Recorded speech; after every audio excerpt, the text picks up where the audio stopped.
Hey everyone, welcome back.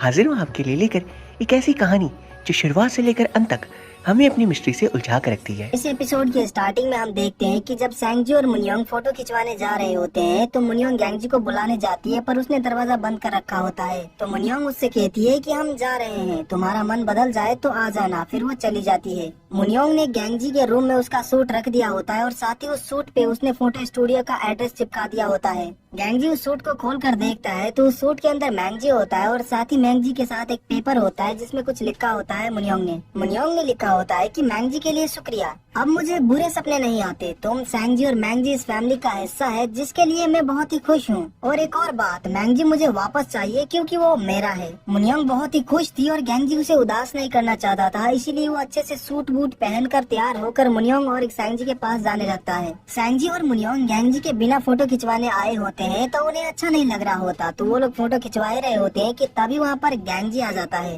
गैंगजी को देखकर मुनियोंग और सैंगजी बहुत ज्यादा ही खुश हो जाते हैं। गैंगजी उनके पास जाता है ताकि फोटो खिंचवा सके। गैंगजी के आने से मुनियोंग और सैंगजी बहुत ज्यादा ही खुश हो जाते हैं, जो कि देखकर गैंगजी भी खुश हो जाता है। फिर वो तीनों मिलकर साथ में फैमिली फोटो खिंचवाते हैं। फिर सीन शिफ्ट होता है और हम देखते हैं कि ली घर वापस आ जाता है। ली लड़की देखने तो गया था पर उसे कोई लड़की पसंद नहीं आई। दरअसल सिंजे और ली ने एक प्लान बनाया था कि ली लड़की देखने जा रहा है तो ये बात वो नामजोरी को बताएगा तो शायद वो जेलस होकर अपने दिल की बात बता दे। और उनका प्लान काफी हद तक सक्सेस भी हुआ। नामजोरी ली को लेकर काफी ज्यादा ही परेशान हो चुकी होती है। ली नामजोरी से मिलने जाता है और उससे कहता है कि मुझे एक लड़की पसंद आ गई है जो कि बिल्कुल ही हीरोइन जैसी दिखती है। ये सुनकर नामजोरी बहुत ज्यादा ही गुस्सा हो जाती है और कहती है कि कल मेरी एक ट्रेनिंग है जिसके लिए मुझे बहुत ज्यादा तैयारी करनी है, तो प्लीज तुम यहाँ से चले जाओ। तो ली उसे अकेला छोड़ देता है और वहाँ से चला जाता है। गैंगजी, सैंगजी और मुनियोंग एक आर्ट लाइब्रेरी में घूमने आए होते हैं जहाँ पर सिंजे भी आई होती है। गैंगजी सूट में बहुत ज्यादा ही अच्छा दिख रहा होता है तो सिंजे उसकी थोड़ी सी तारीफ कर देती है, जो देखकर मुनियोंग काफी ज्यादा ही जेलस फील करती है। मुनियोंग गैंगजी से कहती है कि आज के बाद तुम कभी भी सूट नहीं पहनोगे, समझे, क्योंकि मुझे नहीं पसंद कि कोई तुम्हें लाइन मारे। गैंगजी और मुनियोंग साथ में लाइब्रेरी घूम रहे होते हैं। गैंगजी कल उस पे चिल्लाने के लिए माफी मांगता है और कहता है, मैं दूसरों की हिफाजत और ख्याल रखने के काम से बहुत ज्यादा ही थक गया हूँ। बचपन से मैं भाई का ख्याल रख रहा था और हम दोनों के लिए मुझे कमाना भी था, इसीलिए मजबूरी में सब करता रहा, पर अब मजबूरी नहीं समझूंगा। अब से ये मेरा मकसद होगा, जान पे खेल कर अपनी फैमिली की हिफाजत करना। जब ऐसा सोचता हूँ तो मुझे बहुत ज्यादा ही अच्छा महसूस होता है। मेरी फैमिली से जो पंगा लेगा मैं उसे छोड़ूंगा नहीं। अगर किसी ने भी मेरी फैमिली मुझसे छीनी तो मैं कहीं से भी उसे वापस लाऊंगा। तब मुनियोंग कहती है कि क्या मैं भी तुम्हारी इस फैमिली का हिस्सा हूँ। फिर गैंगजी कहता है कि हमारे साथ में फैमिली फोटो खिंचवाई है तो हम सब फैमिली है। ये सुनकर मुनियोंग बहुत ज्यादा ही खुश हो जाती है। ली को कुछ इम्पोर्टेंट काम करने थे जिसकी वजह से वो खाना खाने नहीं गया, तो नामजोरी की मॉम उसके पास खाना लेकर आ जाती है। ली नामजोरी की मॉम को बताता है कि उसने नामजोरी से क्या झूठ बोला है। ये जानकर वो बिल्कुल भी हैरान नहीं होती, बल्कि वो खुश होती है कि ली उसकी बेटी को पसंद करता है। वो कहती है कि असल में नामजोरी को मुझसे ज्यादा उसके पापा पसंद थे।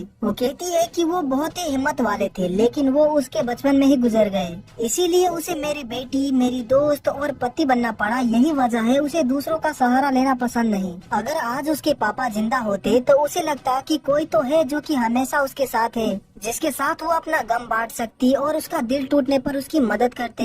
जब जिंदगी मुश्किल हो जाती तो वो उनका सहारा ले सकती थी। इससे ज्यादा उसे क्या चाहिए था। तभी सीन शिफ्ट होता है और हम देखते हैं गैंगजी, सैंगजी और मुनियोंग घर वापस आ जाते हैं। तो सैंगजी अपने कमरे में खेलने चला जाता है और वहीं मुनियोंग ये सोच रही होती है कि आखिर मैं फैमिली फोटो कहाँ पर लगाऊंगी। तभी गैंगजी उससे कहता है कि मुनियोंग, अगर मैं तुम्हें कहीं और रहने चलने कहूँ तो क्या तुम रहोगी। मुनियोंग कहती है, पर क्यों, क्या तुम्हें फिर से भागना है या फिर सैंगजी को फिर से सपने आ रहे हैं। तुम्हें डरने की कोई जरूरत नहीं है, मैं उस तितली के टुकड़े टुकड़े कर दूंगी और तुम्हें बचा लूंगी। तुम्हें तो पता ही है कि मुझे उन्हें पकड़ना कितना अच्छा लगता है। ये सुनकर गैंगजी हंसने लगता है और मुनियोंग को गले लगा लेता है। वो मुनियोंग से कहता है कि ऐसी कोई भी बात नहीं है और अगर वो तितली आ भी गई तो तुम उसे मारना मत, समझी। मुनियोंग पूछती है क्यों नहीं। तब गैंगजी कहता है क्योंकि मैं फिर डर के भाग गया तो। फिर मुनियोंग कहती है कि मैं तुम्हें पकड़ कर लाऊंगी और तुम्हारे टांगे तोड़ दूंगी, ताकि तुम भाग ना सको। अच्छा ठीक है, मैं उन्हें नहीं मारूंगी, प्रॉमिस। फिर वो गैंगजी को किस कर लेती है। फिर अगले दिन जब सैंगजी हॉस्पिटल में आकर पेंटिंग बना रहा होता है, तभी उसके पास वो पेशेंट आता है जिसकी सैंगजी ने जान बचाई थी। वो पेशेंट सैंगजी को थैंक यू कहता है उसकी जान बचाने के लिए और उससे काफी सारी बातें करने लगता है। वो पेशेंट पूछता है कि क्या तुम तितली बनाना सीख रहे हो। फिर सैंगजी कहता है कि वो मेरी स्केच बुक में है, मैं प्रैक्टिस कर रहा हूँ। तब वो पेशेंट कहता है, ओ अच्छा, तो तुम्हें क्या लगता है पहले क्या होगा, तुम्हारी पेंटिंग में तितलियाँ आएंगी या फिर मैं हॉस्पिटल से जाऊंगा। फिर सैंगजी कहता है कि जिसे दरवाजा पहले मिलेगा वही आगे निकल जाएगा। तब वो पेशेंट कहता है कि हाँ तुमने सही कहा, चलो उस दरवाजे को ढूंढते हैं और हम दोनों आजाद हो जाते हैं। गैंगजी डायरेक्टर को वो सारे नोट्स दिखाता है जो कि उसे पाको क्रैन के कमरे से मिले थे। गैंगजी डायरेक्टर से कहता है कि मुझे हॉस्पिटल में कहीं भी इस कंपनी का खाली नोटबुक नहीं मिला, तो इसका मतलब ये है कि उन्होंने ये सब खुद नहीं लिखे थे, शायद उन्हें किसी ने लिख कर दिया था। तब डायरेक्टर कहता है कि मुझे लग ही रहा था कि यहाँ कुछ गड़बड़ है।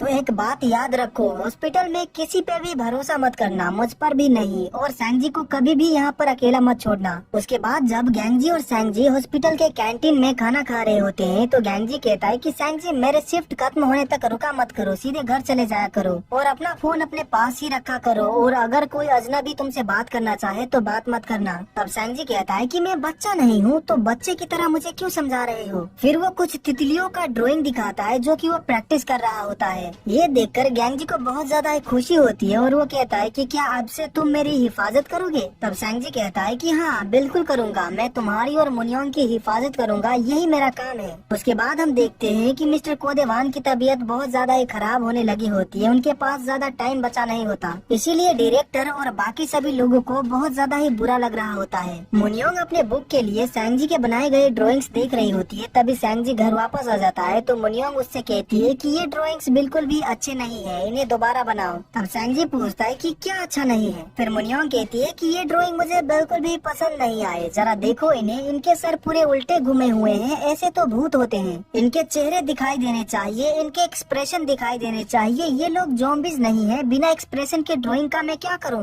कहानी का मैसेज हमेशा ही ड्राइंग पे टिका हुआ होता है, ऐसे चेहरों का मैं क्या करूँ। तब सैंगजी कहता है कि ये मुश्किल है, एक्सप्रेशन बनाना मुश्किल है, मुझसे ये काम नहीं होता। फिर मुनियोंग कहती है कि एक्सप्रेशन कार्ड तो है ना तुम्हारे पास, गुस्सा होना, चिढ़ जाना, खुश हो जाना, उन कार्ड्स को देखकर तुम कॉपी कर सकते हो। तब सैंगजी कहता है कि अगर मैं कॉपी करूँगा तो वो मेरी ड्राइंग्स थोड़ी ना होगी, क्योंकि वो मेरी सोच नहीं होगी। फिर मुनियोंग कहती है तो जाकर सीख क्यों नहीं लेते, मैं जानती हूँ कि तुम कितने स्मार्ट हो, सिर्फ अपने भाई का चेहरा नहीं बाकी लोगों का भी चेहरा देखो, फिर तुम बिना देखे कोई भी एक्सप्रेशन बना पाओगे। मैं जानती हूँ कि ये तुम खुद कर लोगे, तुम्हारे लिए ज्यादा मुश्किल नहीं होगा, तो तुम एक हफ्ते में सीख लेना। फिर हम देखते हैं गैंगजी को जो कि अपना काम खत्म करके घर जाने ही वाला होता है। तो मिस पार्क उसके पास आती है और उससे कहती है कि वो जो मिस्टर कोदेवान है ना, हो सकता है कि वो ज्यादा दिन जी ना पाए। वैसे तो डायरेक्टर सर मुनियोंग से बात करेंगे ही, पर तुम उसके ज्यादा करीब हो तो देखो तुम उसे बता देना ताकि वो मानसिक रूप से तैयार रहे। फिर गैंगजी कहता है कि ठीक है मैं बता दूंगा।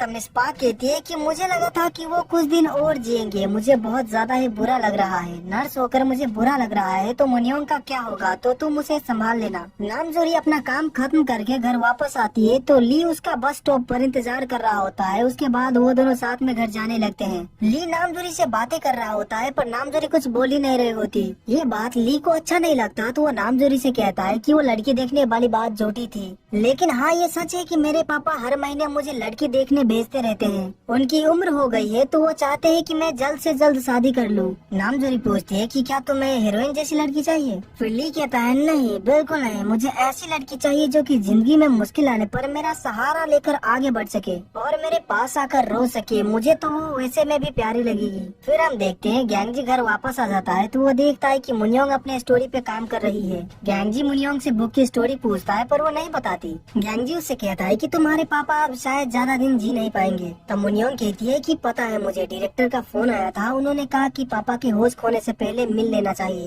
पेरेंट्स ने चाहे कितने भी गुनाह किए हो पर मरने से पहले उन्हें माफी मिल ही जाती है। तो जाइए, मैंने भी आपको माफ कर दिया, जब तक बच्चे ये नहीं बोलेंगे तो क्या उनकी जान नहीं जाएगी क्या। गैंगजी कहता है कि क्या तुम्हें यकीन है कि बाद में तुम पछताओगी नहीं। अपनी तकलीफ खत्म करने के लिए दिल की बात कहना जरूरी है। अपने पापा से फिर बात करने का तुम्हें मौका नहीं मिलेगा, क्या तुम्हें फर्क नहीं पड़ेगा। तो मुनियोंग कहती है कि बिल्कुल नहीं पड़ेगा, मुझे ना पछतावा है और ना ही उनसे कुछ कहना है। अगले दिन सैंगजी एक्सप्रेशन बनाना सीख रहा होता है और उसकी मदद कर रहा होता है जेसू। लेकिन जेसू का हर एक एक्सप्रेशन एक जैसा ही होता है। तो सैंजी उससे कहता है कि बस करो, तुमसे ये नहीं हो पाएगा, मुझे किसी और को ढूंढना पड़ेगा। तभी वहाँ पर शिंजे आ जाती है। तो सैंजी उसको मदद करने के लिए कहता है तो वो हाँ कर देती है। पर इस बार शिंजे के एक्सप्रेशन सैंजी को ही समझ नहीं आता, तो वो ही सबको छोड़कर वहाँ से चला जाता है। जब शाम होती है तो नामजूरी का काम खत्म हो गया होता है, तो वो घर जाने ही वाली होती है कि तभी उसे मुनियोंग का फोन आता है और मुनियोंग उसे अपने घर बुला लेती है। नामजूरी मुनियोंग से पूछती है कि आज मुझे ड्रिंक पे कैसे बुला लिया। मुनियोंग कहती है कि गैंगजी आज नाइट ड्यूटी पे है, इसीलिए मैंने तुम्हें बुला लिया। नामजूरी एक बात बताओ, अगर मैं तुम्हारी माँ की बेटी बनकर पैदा होती और तुम मेरी माँ की बेटी होकर पैदा होती तो मेरा क्या होता। नामजूरी कहती है फिर तो मेरी माँ तुम्हें पीट पीट कर बचपन में ही सुधार देती। इस बात से वो दोनों हंसने लगते हैं। जब ली को पता चलता है कि नामजूरी मुनियोंग के घर गई है उसके साथ पीने के लिए, तो वो काफी ज्यादा ही परेशान हो जाता है। तो वो नामजूरी के पास जाने लगता है। तभी नामजूरी की मॉम उससे कहती है कि उसकी चिंता मत करो, उसे कुछ भी नहीं होगा, वो दोनों दोस्त हैं, उन्हें अपना झगड़ा खुद ही सुलझाने दो। फिर ली नहीं जाता। नामजूरी की मॉम कहती है कि पहले जब मैं मजदूरों के लिए खाना बनाती थी ना, तो नामजूरी जिंदगी में पहली बार किसी दोस्त को अपने साथ लाई थी और वो दोस्त थी मुनियोंग। वो बहुत छोटी और पतली थी, लेकिन एक बड़ा कटोरा चावल खा गई जैसे उसने जिंदगी में पहली बार कुछ अच्छा खाया हो। मुझे लगता है कि उसकी फैमिली में कोई बड़ी प्रॉब्लम रही होगी। ली कहता है कि मुझे पूरी बात तो नहीं पता, बस इतना पता है कि मुनियोंग का बचपन जो था वो काफी मुश्किलों से भरा हुआ था। उसके बाद हम देखते हैं कि मिस पार्क मिस्टर कोदेवान की तबीयत चेक करने आई होती है, तभी वो उड़ जाते हैं। मिस्टर कोदेवान कहते हैं कि मैंने बहुत बड़ा गुनाह किया है, लेकिन मैं किसी से माफी नहीं मांग सकता। मैंने अपनी बीवी को मार डाला, वो औरत किसी की जान लेकर गाना गा रही थी। यहीं पर हमें थोड़ी सी फ्लैशबैक दिखाई जाती है और हम देखते हैं मुनियोंग की माँ और उसके पापा को। वो दोनों रेडियो पे गाना सुन रहे होते हैं और एक दूसरे से बातें कर रहे होते हैं। तभी रेडियो पे न्यूज आता है कि 40 साल की महिला की गर्दन पे छुरा घोंप कर हत्या कर दी गई है। पुलिस उसकी छानबीन कर रही है। कत्ल के वक्त औरत का बेटा उसके साथ था, लेकिन दिमागी मरीज होने की वजह से वो अभी भी पुलिस को बयान दे नहीं पा रहा है। ये न्यूज सुनकर मिस्टर कोदेवान काफी ज्यादा हैरान रह जाते हैं। वो अपनी पत्नी से कहते हैं कि वो नई नौकरानी वो आज यहाँ पर क्यों नहीं है। फिर उसकी पत्नी कहती है कि वो अब नहीं आएगी, उसे अपनी हद पार नहीं करनी चाहिए थी, और वो हंसने लगती है। तब मिस्टर कोदेवान कहते हैं कि वो तुम हो, ये तुमने किया ना, क्या तुमने उस औरत को मारा। फिर वो कहती है कि फिक्र मत करो, कोई नहीं जानता। तब मिस्टर कोदेवान कहते हैं कि अगर मैं मर गया तो मेरी बेटी मुनियोंग तुम्हारी जैसी डायन बन जाएगी। ये सुनकर वो बहुत ज्यादा ही हंसने लगती है, जिससे मिस्टर कोदेवान को बहुत ज्यादा ही गुस्सा आ जाता है। तो वो अपनी पत्नी को ऊपर से धक्का दे देते हैं और यहीं पर फ्लैशबैक खत्म हो जाती है। मिस्टर कोदेवान कहते हैं कि मैंने पक्का उसे उस दिन मार दिया था।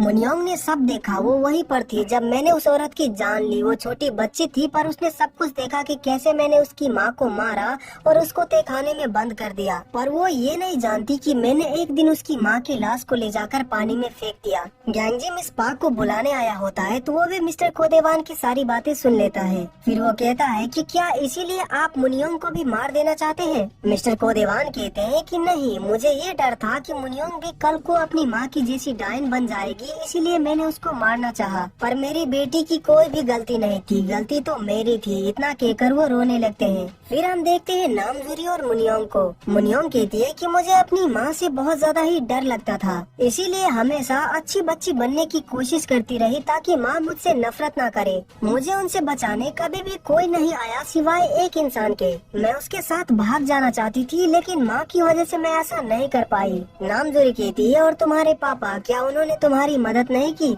मुनियोंग कहती है कि माँ हमेशा मुझे अपनी तरीके से पालती रही और पापा ने एक ही काम किया, बस एक बार मुझे फेरी टेल पढ़कर सुनाई। और जानती हो जूरी, उन्होंने मुझे कहानी एक बार ही सुनाई थी, फिर भी आज तक याद है। अगले दिन मुनियोंग के पापा इस दुनिया से चले जाते हैं, उनकी मौत हो जाती है। गैंगजी, सैंगजी और मुनियोंग उनके फ्यूनरल पे आए होते हैं। मुनियोंग थोड़ा दुखी और उदास होती है, क्योंकि वो भले ही अपने पापा से बहुत ज्यादा ही नफरत करती थी, पर आखिर में वो थे तो उसके पापा ही ना। ली, नामजूरी और उसकी मॉम को भी उनके चले जाने का दुख होता है। गैंगजी, सैंगजी और मुनियोंग घर वापस आ जाते हैं। मुनियोंग अपनी फैमिली फोटो देख रही होती है, तभी वहाँ पर गैंगजी आता है। तो मुनियोंग उससे कहती है कि क्या मैं इस घर को बेच दूं? मैं सोच रही हूँ कि किसी नई जगह जाऊँ और एक नई शुरुआत करो। फिर गैंगजी कहता है कि हाँ, ये आइडिया काफी अच्छा रहेगा। मुनियोंग कहती है कि मैं ये घर बेच दूंगी और ली की मदद करूंगी कंपनी के लिए, और बचे हुए पैसे से हम कैंपेन कार खरीद सकते हैं। उस हॉस्पिटल के पेंटिंग पर तितलियां बनाकर सेंगजी का भी काम खत्म हो जाएगा और फिर तुम हॉस्पिटल की नौकरी भी छोड़ देना। फिर हम तीनों किसी सफर पर निकल जाएंगे बिना कुछ सोचे। फिर गेंगजी कहता है कि ठीक है, यही करते हैं। और तुम्हारे पास इतना ज्यादा ही पैसा है तो मुझे कुछ अच्छे सूट्स खरीद के देना, सेरेंगेटी के ट्रिप पे ले जाना और मुझे एक बढ़िया 5 स्टार होटल में रखना। और आज के बाद तुम ही मेरा ख्याल रखना, ठीक है। फिर मुनियोंग कहती है कि ज्यादा स्मार्ट बनने की कोशिश मत करो, तुम पे सूट नहीं होता।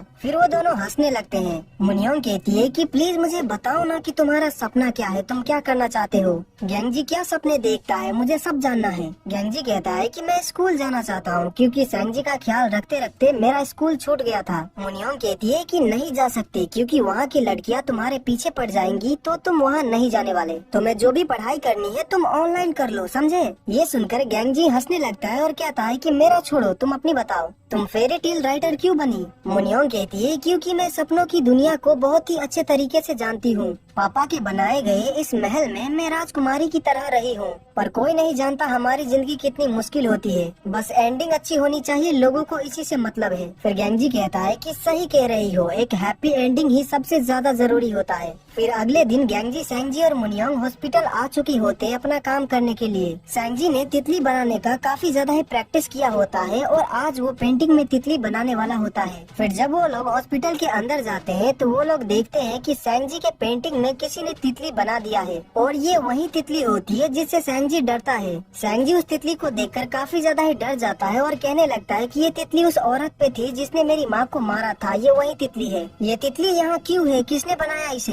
इस तितली को देखकर मुनियोंग समझ जाती है कि ऐसी तितली मेरे माँ के पास थी और सेंगजी की बातें सुनकर वो काफी शॉक्ड रह जाती है कि उसकी माँ ने सेंगजी की माँ को मारा है। उसे विश्वास ही नहीं हो रहा होता। वो कह रही होती है कि नहीं, ऐसा नहीं हो सकता, ये सब कुछ झूठ है। वो वहाँ से जाने लगती है तो गेंगजी उसे पकड़ लेता है। मुनियोंग उससे कहती है कि कह दो कि ये झूठ है, कहो ना प्लीज। पर गेंगजी कोई भी जवाब नहीं देता, जिससे मुनियोंग समझ जाती है कि सेंगजी सच बोल रहा है। वो बहुत ज्यादा ही रोने लगती है और वहाँ से जाने लगती है और ये एपिसोड यहीं पर खत्म हो जाती है। तो गाइज, ये वीडियो आपको कैसी लगी मुझे लाइक, डिसलाइक एंड कमेंट के थ्रू जरूर बताइएगा।